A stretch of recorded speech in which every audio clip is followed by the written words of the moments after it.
Wait போடுங்க. வந்தோடனே கரெக்டாக ஏறி நிற்கிது. அவனுக்கு வெயிட் போட்டு போட்டு பழக்கமாகிடுச்சு. Blood result வந்துருச்சுது. அந்த கிட்னி ஃபெயிலியர்லாம் நார்மல் ஆகிடுச்சு. ஒரு பாயிண்ட் மட்டும் அதிகமாகிடுச்சு. மருந்து எல்லாம் முன்னாடி கொடுத்தீங்கல்ல, இன்ஜெக்ஷன்லாம் எதுவும் வேண்டாம். அதே டேப்லெட்டு ஹோமியோ மெடிக்கேஷன் அதெல்லாம் கொடுங்க, சரியாயிடும். ஃபஸ்ட்டு உங்கள் அப்பா தானே எடுத்துகிட்டு வந்தாங்க.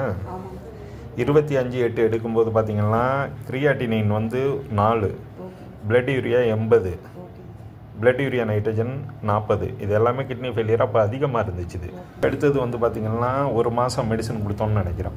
1 மாதமாக 2 மாதம் கொடுத்தோம். 1.7 வந்துச்சு, 40, 8.4 நல்லா எல்லாமே குறைஞ்சி வந்துச்சு. இப்போ எடுத்தது பார்த்திங்கன்னா 1.6 வந்துருச்சு. ஒரே ஒரு வேல்யூ மட்டும்தான் இங்கே அப்நார்மலாக இருக்குது. இந்த கிரியாட்டினின் இருக்குல்ல, பாக்கியெல்லாம் நார்மல் ஆகிடுச்சு.